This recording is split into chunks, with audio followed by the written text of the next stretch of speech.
NEWS.MC on Monaco Info is brought to you by Monaco Legend Properties.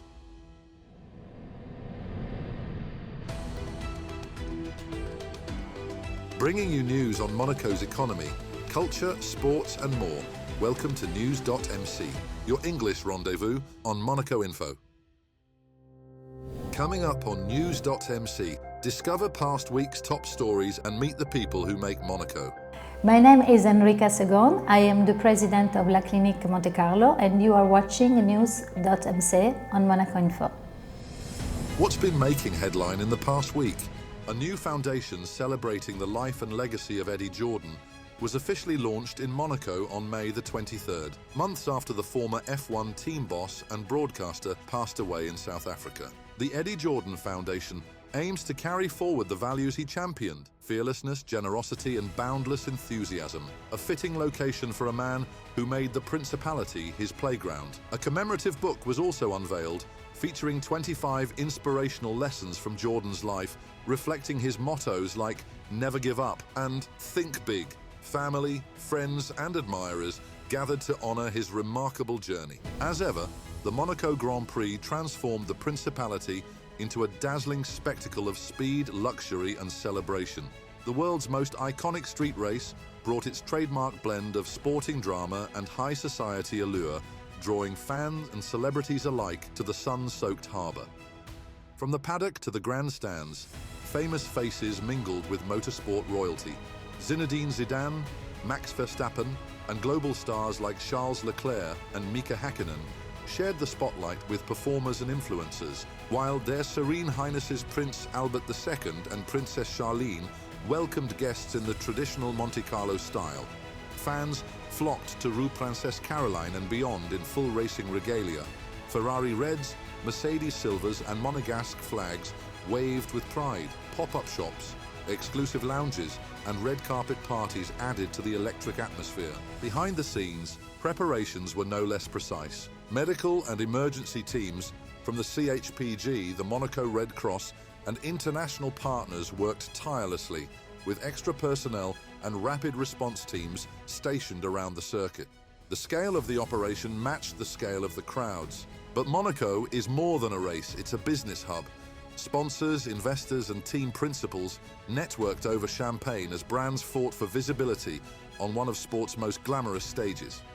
With its proximity to the Cannes Film Festival and deep-rooted motorsport heritage, the Grand Prix remains the ultimate convergence of power, prestige and promotion. The emotional weight of the race was palpable, especially with Charles Leclerc on pole. The home hero was the centre of attention all week, and his supporters dared to believe. From young fans draped in Ferrari flags to hopeful Monegasques who remember last year's historic victory, all eyes were on the Scarlet Car. As night fell, Monaco transformed again. Street parties lit up La Condamine and Port Hercule, where music pulsed through luxury yachts and terraces.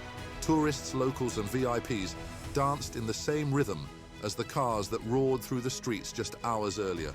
And then the race. In a strategic thriller shaped by tyre tactics and tight margins, it was McLaren's Lando Norris who stole the show. Keeping his composure through multiple pit cycles and late race pressure, he inherited the lead just one lap from the checkered flag. Leclerc, valiant but unable to reclaim the advantage, settled for second, with Oscar Piastri in third. Monaco had all the glamour and drama it promised, capped off by a win that no one saw coming. The 20th edition of the Games of the Small States of Europe opened on May the 27th with a colourful and emotional ceremony at the Estadi Nacional in Andorra, as 123 athletes proudly represented Monaco in the traditional Parade of Nations. His Serene Highness Prince Albert II attended the celebration, which featured the lighting of the Olympic flame by a local schoolgirl and marked the final ceremonial speech of outgoing IOC President Thomas Bach. With 69 men and 54 women competing across 12 disciplines, Monaco has sent its largest ever delegation to the Games. Events include judo, athletics, swimming, tennis, volleyball, rugby and karate. The atmosphere in the team has been one of unity and determination, with athletes calling it a mini-Olympics and a reward for years of dedication. Interior Minister Lionel Beffa praised the strong early performances and emphasised the importance of sport in the Principality. With Monaco set to host the next Games in 2027, this year's edition also provides a valuable opportunity for the Monegasque delegation to observe best practices and begin logistical preparations for the event's return home. Monaco's Marcel Ravin has been named top chef at the 2025 Hôtel Lodge Awards held in Paris on May 13th. Ravin, executive chef at Blue Bay and Elsa, was honoured for his bold culinary style, fusing Caribbean roots with Mediterranean finesse. The Hôtel Lodge Awards celebrate global excellence in hospitality, and Ravin's triumph highlights both his personal creativity and the Principality's fine dining reputation. Société des Bains de Mer, SBM, posted stellar results for the 2024 to 2025 financial year on May the 28th, with turnover up 9% to €768 million, marking a new record. Operating income rose to €74.5 million, while consolidated profit hit €110 million. The hotel and restaurant sectors drove much of this success, with restaurant revenue alone up 24%. Real estate also performed strongly, delivering €100 million in operating income. Gaming, traditionally a flagship sector, dipped by 3%, but SBM cited its strict compliance with international standards as a factor. SBM chairman Stéphane Valery praised the work of the company's 5,000 employees and confirmed a continued focus on innovation, with new openings set to elevate the resort's appeal even further. Monaco's Rocker team suffered heartbreak in their first ever EuroLeague final, falling 80-70 to Fenerbahce on May the 25th. Despite a strong start and early lead, the Monegasques gradually lost momentum as the Turkish side raised their defensive intensity. Nigel Hayes-Davis named Final Four MVP, and Marko Guduric led the charge, with veteran Eric McCollum proving decisive off the bench. Disappointment was evident post-match, with most Monaco players skipping media duties. Captain Mame Diaté acknowledged the bitter defeat, but urged the team to regroup for the French League playoffs.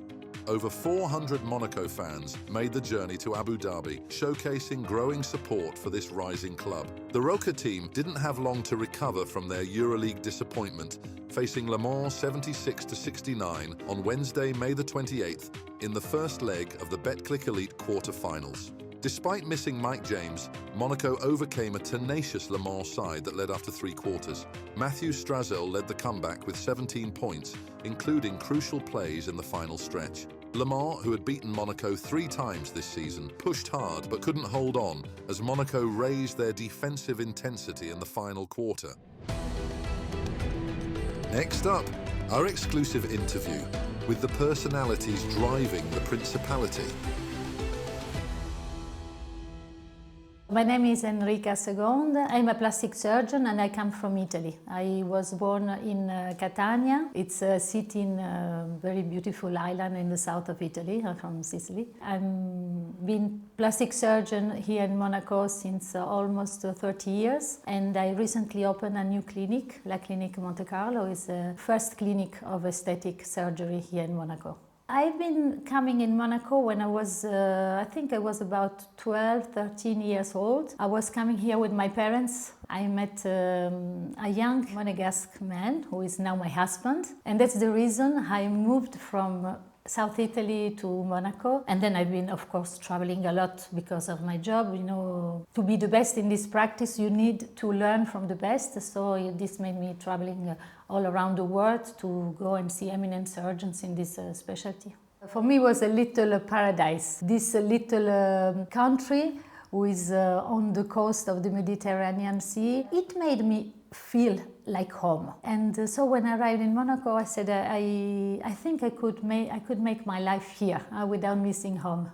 Since my young age, I was really passionate about the anatomy of the body, how we made her, how the body is made, how it works. When I finished high school, I enrolled to the medicine school. And then I met, during my internship in medicine, I met a professor of plastic surgery who was taking care of malformations, to see how we can transform a life, the future life of a little girl, I could see the joy of the parents the day they discover the new face of their little baby. I think this makes me think it was my calling. This was the way I wanted to do surgery. The aim is to have for Monaco the excellence, the best expertise. So we have doctors, they are bringing this to Monaco, to Monegasque patients, but also attracting patients all over the world for their experience and their expertise. I see, as a plastic surgeon, I see patients coming for reconstructive, but I see also patients coming just because they want to feel better in their age, or they want to correct some defect that are difficult to live with. In fact, I moved from reconstructive surgery at the beginning of my career to aesthetic surgery. That's why I could move from reconstructive to aesthetic surgery. For me, it's a surgery of well-being. In aesthetic surgery, I think we have still a little bit more women coming than men. The last 10, 15 years, so we have more and more men coming. The tendency is, for women and for men, it's asking for less invasive procedures, the best natural results. So I think that's why men are coming more to aesthetic surgery, because now they can see that with the new techniques, with this less invasive technique, we can get natural results. And I think the first demand of men when they come to see us is, I don't want nobody to see I have done surgery. Regenerative medicine is not only for aesthetic medicine. It's a medicine who works in all body. So there are orthopedists working with it to improve joints, to improve ligaments, in the dentistry, in any part of the medicine. There is a growing interest to this medicine. One of my passions is traveling with, all together. So we have seen most of the country. I have a list. I put my cross every time we visit a new country. And I've never been in a country that has all this quality than Monaco. It can go from the weather, the professionality in job, the security. Now we have an hospital in Monaco, and we are going to have the new hospital in Monaco, and I'm sure it will be one of the well-known hospitals in Europe. I'm sure. I don't know if I will be able to be here to see that, but I see that everything is doing to attract the best practitioner, the best practice, and I think this is very, very important. I would say the passion for my job. I think when you have a passion, you can do a lot. You can do it all. Of course, sometimes you have to make choice. I would say, for my part, I have been always try to prioritize my family. Sometimes I had to sacrifice some professional opportunity. I remember I was feeling guilty sometimes towards my children. I tried to spend most of the time with them because, time never comes back, so time lost is lost. So sometimes it's difficult to live with this guiltness, but I think you can do it all. That's all for today. Thank you for watching NEWS.MC, your English rendezvous on Monaco Info. Discover the full interview and more stories on our websites, NEWS.MC and MonacoInfo.com. Next week we will receive Gad Elmaleh, stand-up comedian and actor. This show is intended to provide a summary of the past week's top stories for the English-speaking audience. For daily and real-time news updates in English, please visit NEWS.MC and subscribe to our free daily newsletter. For French news, visit MonacoInfo.com.